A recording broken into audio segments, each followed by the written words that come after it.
We're back. We're talking Yankees top prospects. And Spencer Jones is on the top 10. But when you just talked before the break, Josh, about how you have guys, Dax Kilby's number 3 because you think of Dax Kilby as a top 100 prospect. We've had Spencer Jones on the top 100 times. Spencer Jones is number 6 on this list, which I'm going to give you a little sneak peek, means he's not going to be a top 100 prospect, almost assuredly, going into when we do our update for the 2026 season. Kind of take us through, Josh, like the pluses and minuses of Spencer Jones as a prospect. Well, the pluses are evident. I mean, he hits the ball very hard. He's got as much power as anybody in the system and as much power, raw power wise, as anybody in any system. And he gets to it a fair amount. He had, on the surface, he had a really, really great year in terms of production or baseball card production, except for one area. He swings and misses and strikes out way too often. If you followed him throughout the year, he changed his stances and he moved around and he's trying to get in a good position to make the most contact, but it's not working. His miss rate was among the highest in the sport this year, and only a few guys really missed more than he did. Only an oblique or a back spasm injury really kept him from striking out 200 times for the second year in a row. So I put him as a 30 hitter in the big leagues, and that's if he makes some improvements. Like, he needs to make more contact to get to that ceiling, and there's really not much more to it than that.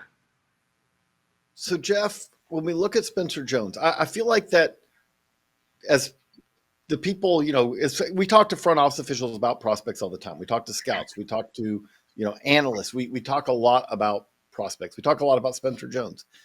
I feel like that Spencer Jones, in some ways, here to be my supposition, that for all the talk about, his trade value and all this at the deadline and then in the offseason and all this, I would say in some ways I feel like he's one of the most untradeable prospects in baseball, because the difference, Geoff, between kind of his fame and I don't think that the Yankees can just trade him, in a minor deal. But at the same time, I don't think that he would have, for most teams, a ton of value in a trade as like the cornerstone of a trade, because of the risk that Josh just kind of laid out. How do you see it? Yeah, I would agree with that. I think depending upon the type of team that you have and the type of model that you're running is going to probably dictate how you value Spencer Jones. If it's one that really values quality of contact above everything else, that it probably will have him high.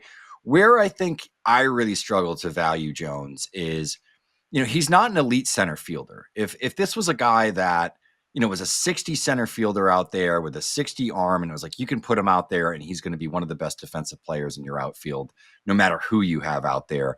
And he's going to have a month a season where he's the best hitter on the earth, and he's going to have a month a season where he's the worst player in professional baseball at the plate. Like, if you could get that out of Spencer Jones, I think it would probably be more palatable. But the other issue is it comes with the big swing and miss, but it doesn't come with the advanced swing decisions that a lot of these like big power sort of Joey Gallo 3 true outcome players come with. And it's not coming with that supportive defensive value that I think keeps him in the lineup day in and day out. That, this is a player that, you almost want to just have for a month a season. And then after that, it's almost like this guy's going to be riding the shuttle back down to AAA. So I think there's probably still a pretty wide range of evaluations out there, but in reality, there are very few players that have succeeded with this level of swing and miss. It kind of stands out to me that when you talk about this level of swing and miss, we're talking about a strikeout rate over the years that has been basically one of the highest in the minors and has been at a level that's higher than we've really seen success. Joey Gallo is the guy to turn to, because Joey Gallo is a guy who had a strikeout rate in this range, at least in the minors, who then went on to have big league success. But as Geoff just kind of laid out, the difference here is that Joey Gallo, when he was coming up, by the way, was reaching the majors 3 years earlier than we're talking about with Jones, and did so where he was able to provide value at a lot of different defensive positions. A lot of his value early in his big league career came from his defensive value on top of the power that you saw. Josh, when I look at Jones, like Geoff just laid out, like you've got in the report, this isn't like premium defensive value, although he is a solid defensive outfielder. But it's one of those things where I also look at it with that and kind of say, okay, we're kind of reaching the year where a year from now, if Spencer Jones is not a big leaguer, it's going to be kind of hard to see like where this is going.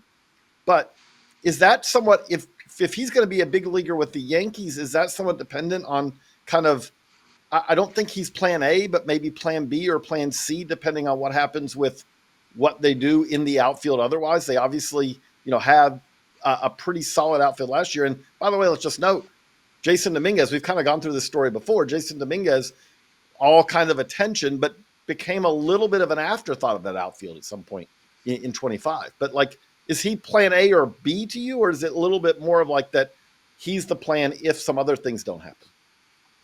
I think it's closer to that. I think it's closer to plan C. I mean, you kind of hit on the Jason Dominguez point that I wanted to make, which was down the stretch, they didn't play him much. And I think they gave him one at bat during the postseason or one game.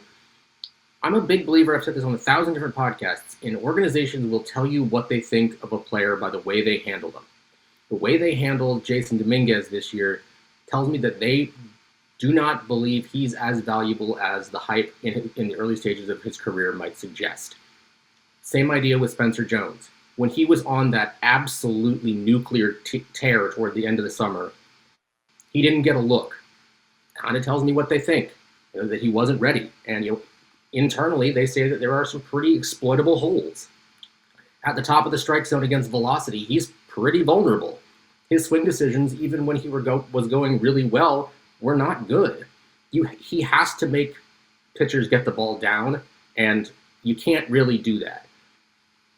AA and AAA pitchers, had their way with him at times. What do you think is going to happen against big league pitchers who are the best in the world?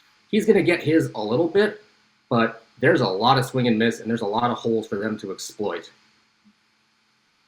Geoff, along those lines, okay, now let's give the rose-colored glasses scenario here. He is really tall. He is long-levered. Those guys sometimes take longer to develop. I happen to think of an example of someone who did struggle a little bit in their major league debut, who does happen to be 6'8", is able to play center, although he's probably better in a corner, and he's also the best player in the American League. I'm not saying Spencer Jones can be Aaron Judge. He will not be Aaron Judge. Aaron Judge is incredible. But is it possible that we still, for a 24-year-old who was a pitcher primarily when he went to Vanderbilt, is it possible that the best is still yet to come? Is it not crazy to think that there's still enough of a development path here for him to be, because we just said, if he just makes a little bit more contact, we're talking about a 30 home run potential guy in the big leagues. And we almost made it through an entire Spencer Jones segment without bringing up the name Aaron Judge, but you can't do it. It's in the contract. Well, I am a Celtics fan, JJ, and Kevin Garnett did a long time ago say anything is possible. So I suppose that there is a 5% chance that he figures it out and gets down to an amount of swing and miss that is tolerable, and the swing decisions kind of go back to what they were a few years ago, and he's a little more passive, and he's walking at 12% rate. Because that's the other thing, is it's not just the quality of contact with Aaron Judge. It's the ability to get on base, and the fact that he marries that with enough contact that it can minimize the swing and miss. And that's what makes him such a great player. I mean, if that happens, Jones even getting to 75% of that, I think is like a 99th percentile type of outcome. It's highly unlikely. And I understand that, was a pitcher for a while. He's been a hitter for a long time. There were guys that I saw alongside him in the Cape Cod League in 2021 that have had multiple major league seasons under their belt at this point.